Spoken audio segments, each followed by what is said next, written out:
First down and 10 for the 13. Back to Daniel Jackson at quarterback. Low snap, rolls to the right side, throws up the back leg, and it's picked off again.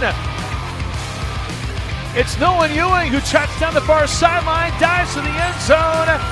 It's a touchdown. Nolan Ewing, his third pick of the day, goes for 6 points. Jack Mullen under center in flex bone. Has the snap, 3-step drop, lobs it up, left side, Kevin Green, back in the end zone. He has it! Touchdown, Falcons! Arnold under center out of the flex bone.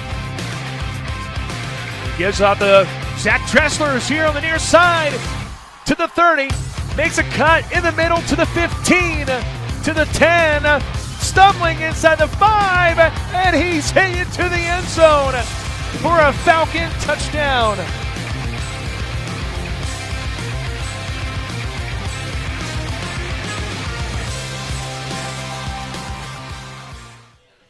What's going on, everyone? Voice of the Friends Falcons, Pat Strathman, here with another edition of the Friends Football Coaches Show from Walk-On Sports Bistreaux. We're here every single Monday at 5 o'clock. And it's always a great time to be here celebrating a win. The Friends Falcons getting another W on Saturday, 54-20 final. To talk more about that, we have the head football coach at Friends University, Terry Harrison. And we also have an A-back in the house, Jett Cheatham, who scored 3 times on Saturday. So we'll talk to Jett and we'll talk to Coach Harrison about that a little bit more. If you're ever interested to watch these things in person, always come out and check us out at Walk-On Sports Bistreaux, but we are on ESPN Wichita 92.3 FM every single Tuesday at 6 o'clock. Well, Coach, a lot of firsts I feel like we've been talking about so far this year. Last year there was some firsts, but this year a little bit more significant first. Your first 2-0 start since 2008. Now your first 3-0 start since 2008. Your first win over a ranked opponent since 2016. Friends football is receiving votes in the top 25. There's a lot of firsts, which is certainly exciting, but you don't want it to stop there.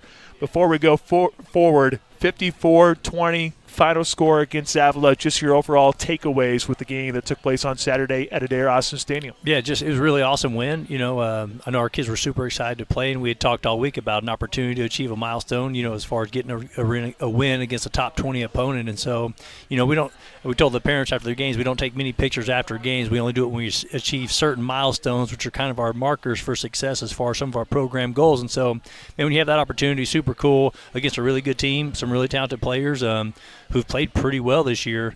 So that was super cool, very just fun night, and one of those deals haven't been here long enough, and when our kids have put in so much work to be able to celebrate a big win like that and achieving that milestone was very, very fun to watch for me. Yeah, for sure. There's a lot to like across the board. Avila being ranked. On the defensive side, you have to slow down a quarterback in his first year that was named KCAC Offensive Player of the Year. But you go on your offensive side of the ball, you score on every drive but 2. The first drive, you had a fumble inside the 5, and then the other drive, you wasted the clock at the end of the first half. Something tells me not seeing a punter, that's a good day at the office for the offense. Yeah, we tried to throw a halfback pass. We were really trying. We were trying our best, man. We thought for sure we were going to sneak it in there. I told Jett, I was like, it's a good thing you didn't throw because it was going to get picked, and it probably was going to go the other way for a touchdown. But. Well, I should compliment. He's the first kid I've ever talked to, and look, if it's not wide open, throw it out of bounds. But he's the only one who never threw it anywhere. You know what I mean? So, actually, he did exactly what he was asked to do. But you know how it is. You give a running back a chance to throw the football, and, I thought he was open. Anyway. So, actually, I was, very impressed. I couldn't believe it. Couldn't believe he didn't actually. He listened. He threw it out. Which I'm very glad he did that, by the way. But it was definitely very funny. It's like when you give a punter a two-way go. Right. Hey, well, if they're not there, run and try to get a first down. They always do that, so that's why. Anyway, very funny. But, yeah, we tried. We did our best. Well, I thought that Jett, I'm not going to lie, you run the ball into the end zone 3 times. I was expecting a passing touchdown and a receiving touchdown out of you. I thought you were going to get the trifecta in the game on Saturday. I tried. That's what I was hoping for, but KB put 2 balls on the money. I had a chance, but we threw the ball well. That was the first. I think we've only had under 10 passing attempts all year, and something like that. he put 2 balls on the money, gave me a chance, and then the passing one I really wanted to throw it, for being honest, but I saw the safety come over, so I was like, I guess better throw it out of bounds. Apparently, he played quarterback. I couldn't play exactly. Maybe not. Like maybe I said, not man, the case. I would have been really. You know how it is. Like we can laugh about it now. Would not have been laughing Saturday had he actually thrown it. But anyway, that's he did a good job. Well, offensively, you guys did whatever you wanted. I think that the big thing was, and I talked about it after the fact, was you guys controlled the line of scrimmage. The offensive line through 3 games has just been incredible to watch. I don't know if it's the Keegan Martin effect or it's the fact that you have Kyrie Watkins is available this year. Stephen Acosta has been such a force for many years. You throw in Kel Stroud, a Chapman boy, who knows a thing or two about blocking the football, and Kenyon Vigil. And I got to say, of all the plays that happened in the game, I was stunned. That big fella, left guard, 275, 300 pounds, whatever it might be. That guy hopped on the football when it was loose. Remember that? Yeah. He came out of nowhere and hopped on the football. I'm like, look at Kenyon hopping on the football. Just good effort from the offensive line. We should have scooped and scored. No, they did. Yeah, they're doing very good. We knew, and we're rotating Noah Redcorn and Dalton as well. But anyway, we knew, or we thought, right? Preseason, we had talked about those guys and thought that was probably going to be the anchor of our team, or definitely, a strong suit for us. And what we had kind of talked about, the only, we were excited about them. They had a ton of potential. We thought they were going to be good, but we needed to see how are they going to play in a game when it's hard and when they're tired. And, man, they've done nothing but, they've embraced it. And, they seem to play better the harder the game gets. And, when you really need them, we've converted some crazy down and distances. We have not been in the best situation all the time. So, yeah, it's been really cool to watch those guys. And you could definitely, like you mentioned, from the sideline, you could feel it. I'm sure you could see it from the press box. Just the way the line of scrimmage moved was very impressive, and definitely very proud to be those guys' coach, especially in my position group. But more than that, just how they played as a unit. Jett, what's it like having that offensive line up front? I know you're an A-back, and I know you have different responsibilities. It's unique because, like, flex-bone-wise, like you're being called upon to run the football, but sometimes you're going out there and blocking too. So it's a little bit of this, a little bit of that for you. I mean, like Coach Harrison said, that offensive line has been great all year. I couldn't do what we do or I do without them.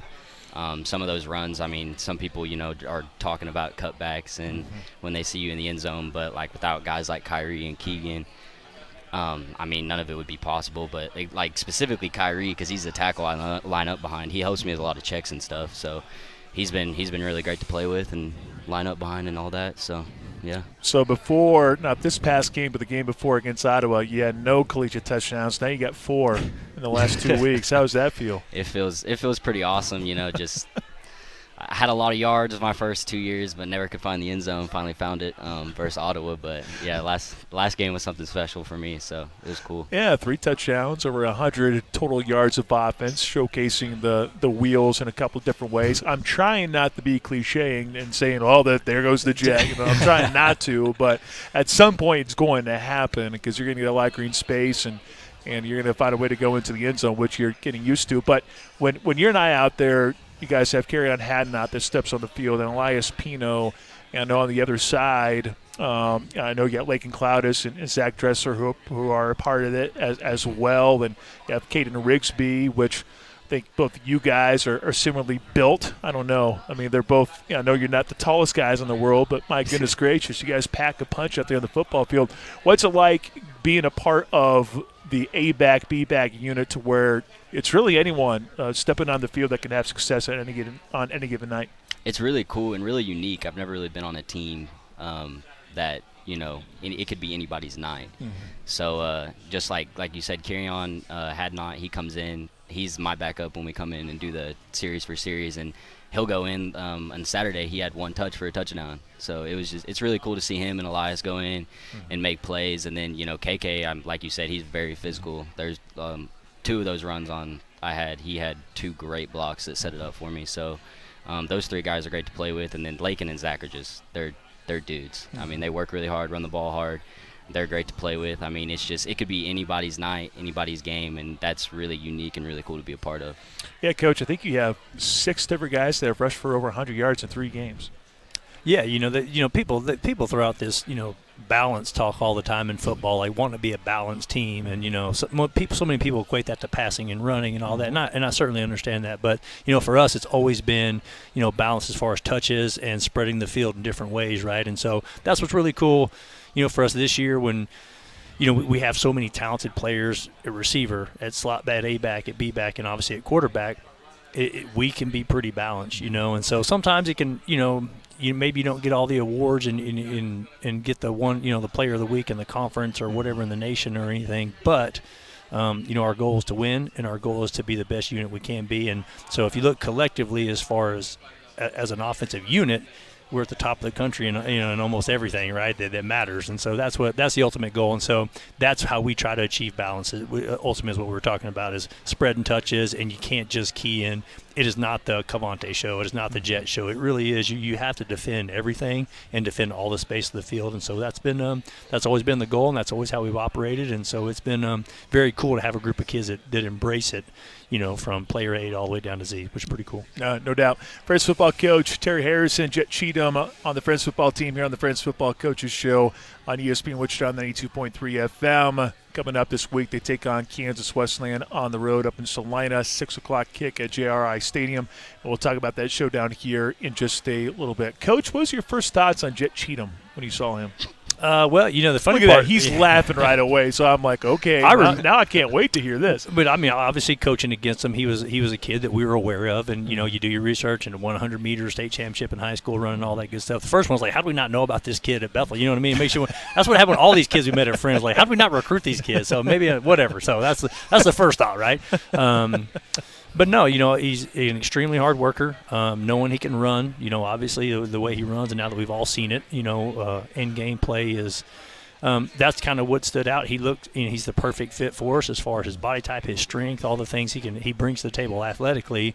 And then more than that, he's an awesome kid, great leader, great teammate, all those good things. And so that's what's impressive. And last year, honestly, was hard. I mean, me and him had multiple meetings. He didn't play as much last year, and it is hard to not play, especially when I think Jett's as talented a slot back as we've ever had, A-back, whatever you want to call it. And so, man, it was really cool to see in the world of kids not embracing hard times, and if things don't go my way, bailing out, especially in the midst of a coaching transition for a staff that didn't recruit him, to see a young man bear down, bite down on his mouthpiece, or whatever, that's how I term it, and just, stay true to what he committed to initially, and then to see it pay off.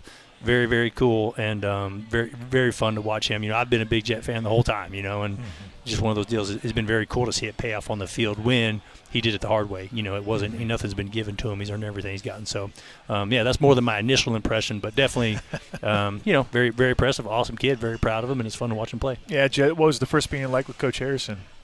First impression of Coach Harrison? First meeting with him. Well, I mean, impression, too. I mean, obviously you saw him from afar when you're going up against him. You're going, gosh, by golly, this defense is not being nice to me, but this isn't very fun. But, I mean, just your thoughts of Coach Harrison, because it is interesting, because I know Coach Harrison brings up a good point, but in today's day and age, the freedom of player movement has never been more on the center stage than before, because of everything, for a variety of reasons. And most people do see that and go, well, I was recruited here to be this. I'm going to go somewhere else. I'm not going to be doing this. But instead you said, you know what, I'm going to stick around and try to be a part of something special. My first impression, he was pretty intimidating, I'm not going to lie. But, then you meet Coach Kelly, and it's the complete opposite. Yeah, that sounds you hear that? Right. He's not scared of Coach Kelly. Yeah, no, I want to say that one out loud. I mean, so. By the way, I agree wholeheartedly. Not as much on Coach Kelly. Anyway, moving on. Sorry about that. No, but it was just one of those things where at first, you're a little intimidated with the new staff. You're worried about what they think of you. How am I going to impress these guys? How am I going to fit into their system? But then just after a year of being with them through the ups and the downs and sticking it out, I just kind of realized, there's something special building here. The camaraderie the staff has as a unit, and just how they invest in us as players in the program. It was just one of those things where, like, why would I not want to stay and be a part of this and just ride it out? So, and it's obviously paid off in some ways. So yeah, no doubt about it. No doubt about that. You brought up Coach Kelly, and now I got to bring it up now because we talked about Coach Kemp having his shirt off at practice. Well, I saw Coach Kelly in the press box having to do some play calling up with no T-shirt. I don't think I've ever seen that before. It's been hot out there, baby. It's been hot in the press box. So I don't know if there's an air conditioning unit up there. So the Dare Austin Stadium, here we go, baby. Bring your home field advantage. That's what it is. Or whatever. Whatever it might be. Saunas are a thing now. You know what I mean? Like, people are doing that. So. Yeah. Well, the backpack I can't get over. I don't think that guy ever doesn't have – like, he always has a backpack on. That's what the cool kids do. Is that what it is? That's where he carries our. See, and he does. He has like both of them. He's not like one sleeving; he's two sleeving. Well, we have a super secret playbook that he carries. Oh, okay, that makes sense. So he's got to be on him at all times. Yep, is that how it is? All time. Yeah, makes sense. Well, Jett, last year, as Coach mentioned, I know last year wasn't maybe as great as you like, but how do you like the transition to flex mode? Oh, I mean, I like it more than I did when I ran the spread because, I mean, just with our personnel too, like we were talking about earlier, I mean, it could be anybody's night, and we practice the same thing every week. We're just trying to perfect what we do, and, you know, like in other type of offenses, it kind of can depend on what defense you're going to get that week, you know, try to put in a new package, but we do what we do, and we try to do it very well, and that's very relaxing and reassuring as a player. Yeah. Well, so far so good. Through 3 games in, 3-0 are the Friends Falcons. Coach, I want to flip over the defensive side of the ball. When you and I were kind of sitting here beforehand, we're looking at stats, and the one stat that I took away from the most after the game, I know you can look at total rushing yards, and you can look at total yards just in general and yards per play. Eli Williams against Southwestern runs for 183 yards. Now, you could also back up and go, well, that game was 49-19. Maybe Southwestern decided to back off a little bit. Maybe Eli Williams, the quarterback for Avila, maybe he was able to feast on that a little bit more. Maybe not going up against once, whatever. I didn't see the film of that game, so I can't really comment on that. But maybe you just assume that when you look on film or when you just see it on stats. He had 15 carries on Saturday and was held to 37 yards rushing. And that guy is ridiculously tough to slow down as a rusher. And you and I talked about it last week and how that was going to be a big game plan, was to make sure you slow him down. Well, safe to say your front seven was able to ball it up quite well, and guys flying the football. So your thoughts on the defense, what they were able to do with the reigning KCAC Offensive Player of the Year? Yeah, well, that was, I mean, ultimately the challenge, right, is that quarterback, probably the most unique challenge that we will face as far as a quarterback on a team, right? And there'll be other teams with different strengths, and you got a game plan for that. But uniquely at Avila, his ability to avoid pressure, he just moves so well in the pocket. And then when he escapes, he's hard to tackle, doesn't go down very easily. And then he's got an arm. He can throw it dang near the whole field. And so it's really hard to decide. I think we talked about it. Do you drop everybody? Do you try to send pressure? And you never feel right the whole time, you know, and it's a very frustrating night. And then, you know, like we mentioned, we were going in the third quarter. It was 14 to whatever it was. And Coach Kemp's, you know, coaching them hard, going nuts. And I'm like, hey, man, like, these guys are averaging 50 points a game or 40-something points a game. Like, we're doing all right, you know. But it is stressful. But, I mean, that just speaks to Eli, right, his level of talent, because they scored 30 points in the fourth quarter of the previous game whenever you start backing off of them. And so our guys did a great job of staying in it and continuing to pressure the guy and complete the game plan that we had.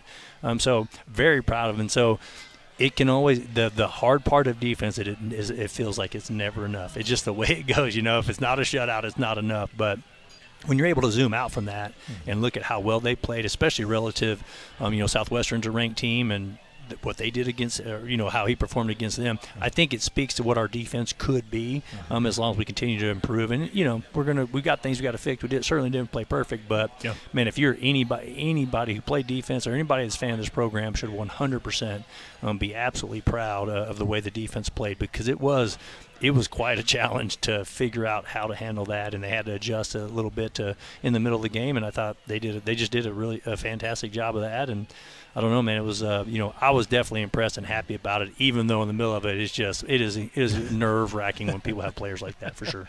Well, I went up to Braden Gordon after the game, and I haven't talked to him all season, so I went up and said, what's up, because that was my first game, obviously, this year. And I told BG, I was like, look, you had a pass breakup of like maybe 50-some seconds ago, and you were acting like you just came up with the game-winning pass breakup. And he's like, man, you guys stay locked in. Yeah. And I'm like, the fact that you guys are able to lock in and go all the way to the finish line like that. And same thing, too, on the offensive side, flip it over there, too. You guys maybe just trying to, some people might just assume, just run plays, or just run out clock, whatever. No, you guys are looking to score, and you scored again. Yeah, well, you can't exactly. Well, and knowing the week before what they had done, maybe you could have fallen victim to that. Mm-hmm. But we told our guys in the fourth quarter, man, like, we got to go out there and get this thing on and try to eat as much. We call it taking the air out of the stadium. Take as much air out of this thing as you can. Mm-hmm. But we've got to go down, progress down the field, and try to score. And so what can happen is, it's this unique dilemma, right? Like, we've ran the ball for 60 times. They haven't stopped us yet. Mm-hmm.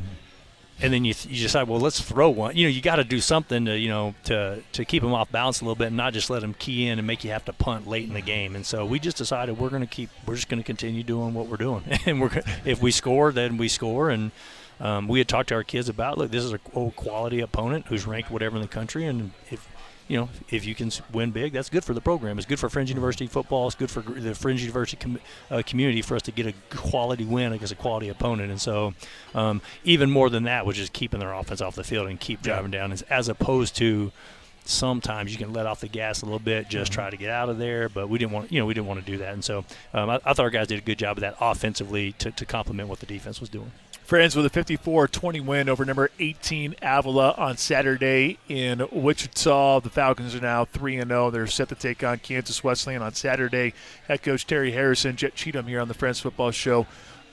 Special teams get a punt block in the game. Douglas Bates coming up with the block. How about that? Legendary. It was amazing. He morph matrix formed in there. It was actually watching that thing in the end zone shot on tape was awesome. So very proud of Doug. Cape of Mount Carmel. Shout out. Here we go, Doug Bates. So it was very cool, man. We were laughing about that in our meeting yesterday. It was a great play, and it was when you block punts, it's your odds of winning go up like whatever. I don't even know the percentage. And insane amount, right? Yeah. Well, then of course we talk about Trey Palmer being a big time factor in special teams. Aiden Hess getting KCAC special teams player of the week honors.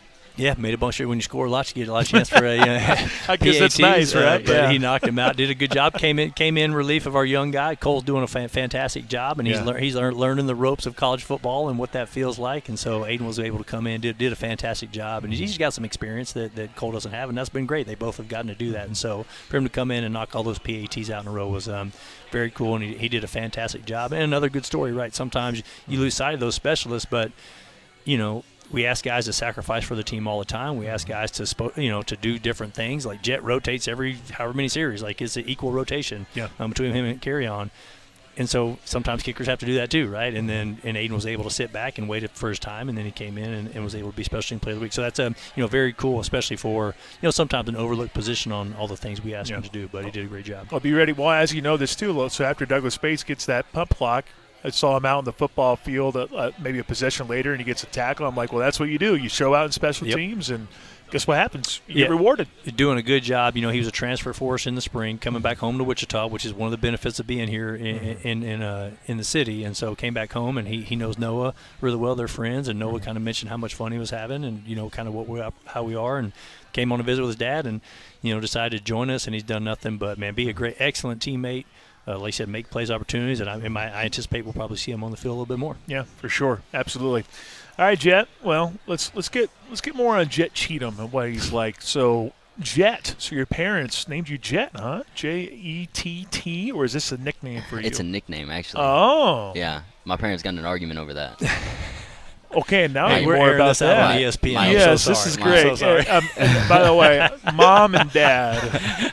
All right, I'm sorry, but this is what happens when you're a broadcaster. All right, when you're a broadcaster, you ask open questions, and I'm not responsible for what comes out after it. Okay, continue, Jett Cheatham. So it was my dad's first head coaching job in high school, and so he almost missed me being born because he was faxing the practice schedule over to the coaches, and the last play he had put was Jet Sweep, and he comes in there and is like, we should name him Jet. It's a football name.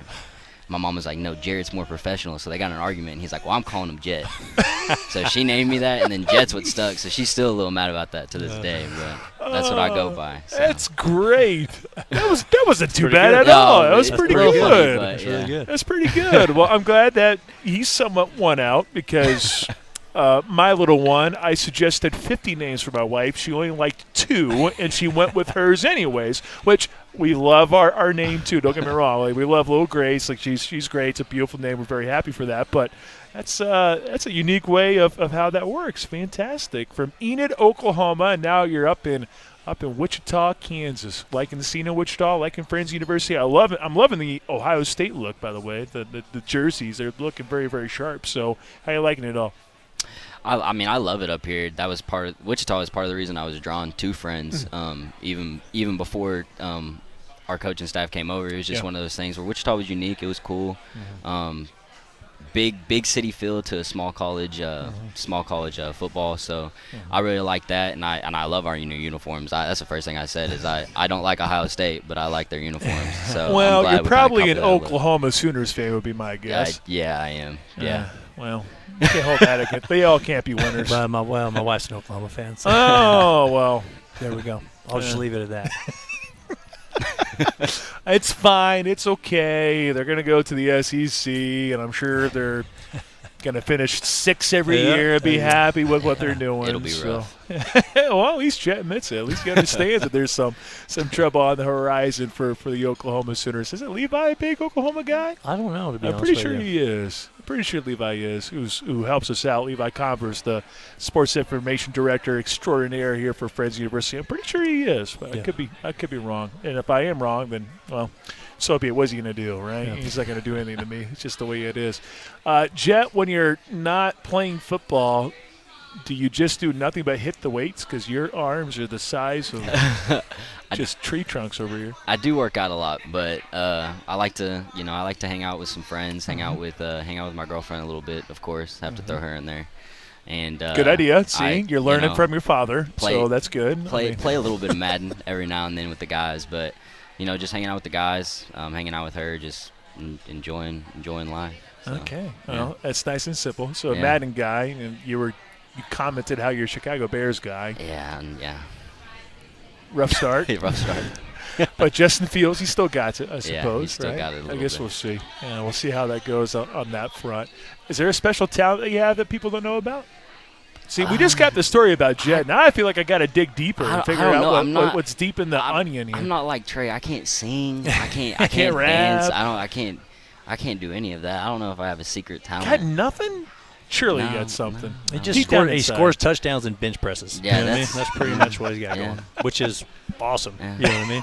It's a good combination, ain't it? It really is. Yeah. And he's got an unbelievable GPA. So there you go. Kids, stay in the weight room. Do some speed training. What's your major? Business admin. My minor's coaching though. So. Oh, yeah. Future football coach, future we'll GA see. over Possibly. here. We'll see. Possibly. We'll see. We'll work on it. Okay. Fantastic. So if you ever have kids, you're gonna name your child off a play sheet. Is that possibly, yeah. I mean, they're gonna have to play football, so we'll see. We'll see what happens. Okay, love it. Absolutely love it. All right, we do got to talk about Kansas Wesleyan because there is a game coming up on Saturday. You make the trek up to Salina. Kansas Wesleyan coming up a loss to Southwestern, and the Coyotes over the years have been quite good. They've always been competitive, and they're always athletic. And there's one thing I do know. I know Friends in recent years, if you take a look at all the opponents and kind of how things have progressed in the last 6 years, I know there's been some good battles of Friends in Kansas Wesleyan back in the day, but the last so many times it's been pretty lopsided on one side or the other when it comes to this matchup. But things are different. Their defense is still rather stellar. I think that's probably the one thing that stands out on film is looking at the defense. Offensively, some athletes, running back-wise, they can kind of hit you with a 1-2 punch with Nick Alsman and Mark Benjamin, who's quite the guy. Tyler Scott is a guy, or Tyler Boston, I'm sorry. He's the one that can run the football as well for Kansas Wesleyan. So it's one of those things where they're used to winning up there, so you're going to go up there and kind of know what they're all about. So your thoughts on the upcoming game? Yeah, we addressed the elephant in the room with our team on Sunday, just out of it, it's laughable. I think the last 5 years the score's been like 350 to 20 something. Yeah. And that's that's absolutely ridiculous. I don't know, we've only been here a short while, but if you track it back to the last 5 years, that's been the score. I know Friends opened up with Kansas Wesleyan for several years in a row, and it was embarrassing for Friends University, for Friends University football. And while I wasn't necessarily, Jett and I weren't necessarily part of all of those, we bear that burden big time, and we carry the flag of this football program, and so. without a doubt, that's not something that will get lost on this team currently. For the guys that have come before us and all that good stuff. So, we don't play to make things right or anything like that. Our kids really do play for each other and for this current team especially. But that's ridiculous, and there's no reason we can't go in there and be in a very competitive football game. I think Kansas Wesleyan's 1-2, excuse me, but they are a good team. Their quarterback's a really good player. The running backs are dynamic. I know their offensive line coach. I coached against him at Mike Hall, coached against him in high school back in the day. He's a Salina Central guy, and we played against him in the playoffs multiple times. They do a fantastic job coaching. And then defensively, they're very, very talented. They'll be as talented a defense as we've played this year, without a doubt, despite, starting out 1-2. They just haven't found themselves as what it looks like to me on film. And so it's awesome for us to be able to go in a non-divisional game and see, can we handle some success that we have had, and then go in there and be competitive and give ourselves an opportunity to win in arguably a playoff type environment. There's been a bunch of playoff games in that stadium. That program has been a part of it, and so it is. For us, you can't go wrong when you get on a bus and you go to prepare yourself for future wins, right? Because our goal is to be a playoff team. Kansas Wesleyan, is who we're happening to play this week, but it will be an opportunity for us to kind of go through that experience. And so, I'll tell you, we're very excited. Our kids are tough, without a doubt. There's no, there's nothing new to this game outside of is who we have this week. And for us, we do bear the burden of that. And, I anticipate we'll have a pretty good week of practice, and we're going to go get it on and see where we're at. Yeah. All right, Coach. Well, best of luck. Jett, best of luck. Yes, sir. Thank you. Appreciate you guys. Yes, all sir. right, Coach Terry Harrison and Jett Cheatham here on the Friends Football Show on ESPN Wichita 92.3 FM. Friends with a 54-20 win over Avila this past weekend, improving to 3-0 for the first time since 2008. Now the Falcons will travel to Salina to take on the Kansas Wesleyan Coyotes. Kickoff at 6 o'clock up at JRI Stadium. Appreciate Jett and Coach Harrison for being here today. Appreciate those in attendance at Walk-On Sports Bistreaux. You can come out and check us out every Monday at 5 o'clock. If you can't make it, well, I highly recommend coming out here whenever. They have terrific food with that Southern twist. It's a great spot to be for post-game celebration, which is where a lot of people were after the game on Saturday, or just get yourself ready for the upcoming game. You come out here for pregame as well. It's Walk-On's Sports Bistreaux. Well, thank you so much for listening and watching to the Friends Football Coaches Show. I'm Pat Strathman saying so long. We'll see you again next week here for the Friends Football Coaches Show.